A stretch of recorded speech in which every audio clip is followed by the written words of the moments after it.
book, it is stated and quoted that money is not real and it is not important. For someone who does not have money in their accounts or cash or their hundreds of thousands of dollars in debt, whatever that number is, how can you relate to that person to create money Okay. if it's Well, not okay. Well, first and foremost, in order for like just the idea that you have to make money in the first place to suggest that it's not real in the first place, right? You have to make it from what, right? Yeah, like you have to make money, right? So, but the thing is though, it's not making money that you have to do at all because there's no money to be made in the first place. All right? Follow along for a moment.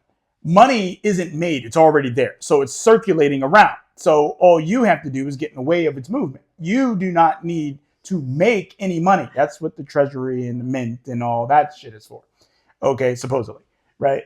Like we already know that America is in 1 trillion bajillion dollars in debt to China. Allegedly. Again, supposedly, right? But in what way is that money being tracked? I don't know. I don't know. And that's the story that they talk about, money and debt. And yet, despite America being in all this supposed debt, hasn't stopped Americans from doing all the shit America does, right? It's just, you just look at it, right? America's in so much debt, yet you've got people who are millionaires and billionaires in America. You've got people who have copious amounts of debt who are able to still run successful businesses in America. Like, you have all of this, and this isn't just in America. This is all over the place. I just happen to live in America, so that's what I'm talking about, right? So it's like you can just look at your experience and just see how made up the shit is, right? You're playing the game because you happen to enjoy it.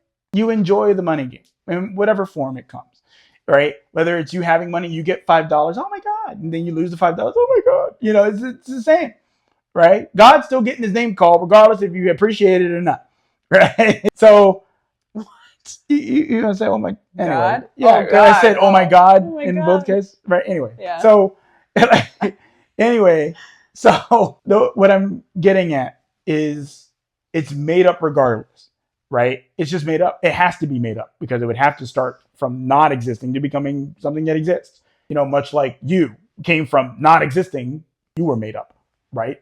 So, like, seriously, you were made up. Like, you didn't exist, and then all of a sudden you existed, right? Fabricated. Yeah, you were completely made up. Like, look, this is the thing. People don't want to, they don't look at this. They're just like, well, no, there's just established facts. Okay, but where did those established facts come from? I guarantee it's because something was made up. Okay, I was born in Baltimore. Guess what? Was Baltimore freaking Baltimore? No. Okay, it was someone named it Baltimore, and I got to say I'm from there. Okay, but that's all made up too. It's all made up, right? So, with that being said, how does that apply to money? Well, again, money is just as made up as all the other stuff I said. Okay, and this is just a matter of awareness. Now, that doesn't mean that money doesn't have value because you're the one giving it all the value, right? So, right. Yeah, another analogy that just popped into my head is like when you're a kid, the monster under your bed is definitely real because of the feelings that you have invested. Oh yeah, you are that monster is there. You look under your bed, you see eyeballs. You see that shit. Okay, like it's there because of the feelings that you have invested in the experience of there being a monster under your bed. Yep. If you felt nothing about that, it's not there. It's not there. You're just like, oh, it's just made up. So the debt that people find themselves in, or any financial experience at all, is made real by the feelings they have invested in it. Mm-hmm. It's the same thing as the monster under your bed. Wealth, having millions of dollars, billions, however much, is just feelings. If you're in debt and you're so guilty about it, or whatever feeling you would label it as, and you're like, how the fuck do I get out of this? The answer is stop feeling anything about it. Stop making it real with your emotions and the shit you keep telling yourself and buying into with your feelings. You know, it's something you said a while ago. You actually made it a post in the community where you were making fun of the fact that someone's feelings got hurt and the fact that they hurt their own feelings. Do you remember that? Okay, so basically it's like, no, me not hurting my own feelings because of something someone said and they took it seriously. Oh, whatever. Me hurting my own feelings? Yeah. Oh, yeah. Yeah. So it's like, me not hurting my own feelings. Yes, you are hurting your own feelings. In fact, you're the only one that could indeed hurt your feelings, Mm-hmm. right? Because you're the one who takes the energy, invests it into the thing that you are getting offended by, and you are perpetuating the thing you are offended by continuing to indulge in it, right? You may not want to hear that, but it's fucking It's true. the truth. Yep. So for example, I actually gave this example very recently when I was talking about a very similar thing where I was saying, someone came to me and was like, well, I just feel like no one ever wants to spend time with me. Oh, good. Right? And I just went, okay. So at which point is that not a decision on your part? And he was like, well, I don't understand how that could be my decision. I was like, well, are you asking people to spend time with you? He's like, well, no. I was like, okay. Are you going to people and suggesting things that you could do that you could spend time with each other with? No. No. Okay.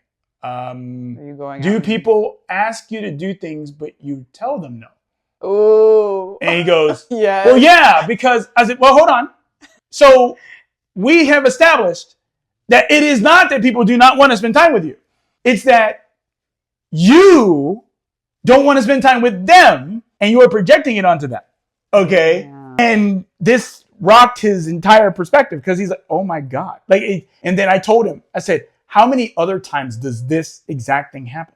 And he's like, oh my God, this actually happens a lot. Like, yeah, maybe like every day, because he was talking about his wife, how his wife is always doing something else. And I was just like, well, have you talked to your wife? Do you ever go hang out with her? You ever go hang out with her and see what she's doing and this and another? Well, no. Does she ask you to do stuff and you tell her no? Yes. Right? So the call's coming from inside the house. Yeah. Right. So it's one of those things. You're the one making up all of the interpretations and understandings of the things that's going on. You're the one doing that. That includes your understanding with money and everything else. So to relate all of that, to sum it up, because there was a lot that was gone into with that, to sum all of that up, it'd be this.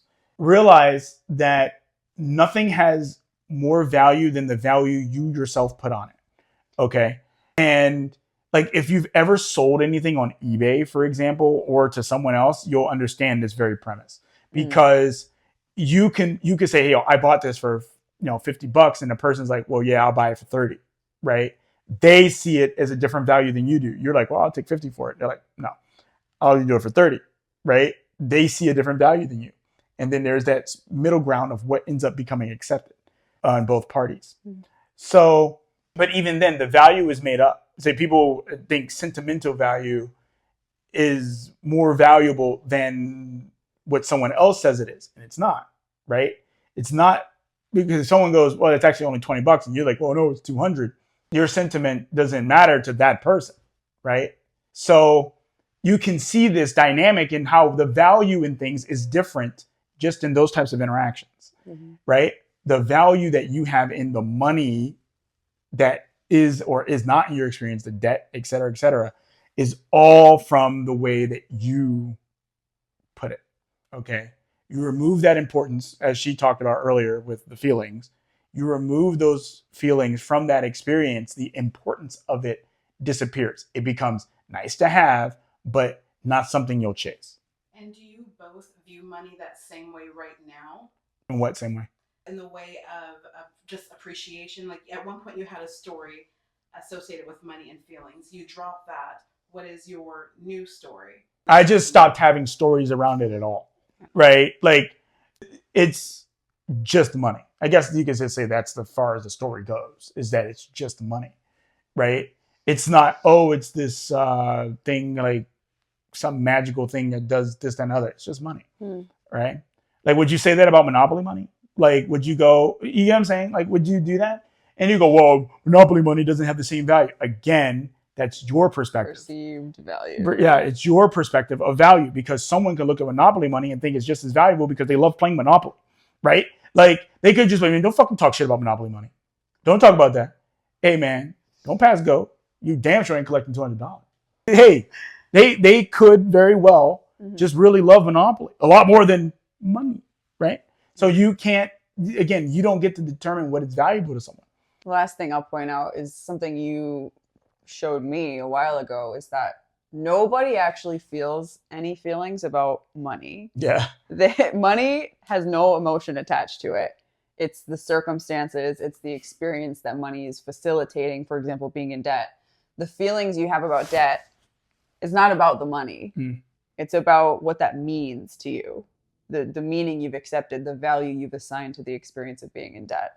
Money itself does not give anybody any fucking feelings. And if debt really mattered, would you still be able to, like, would there be a point where you would stop having debt, or rather just not be able to accrue more?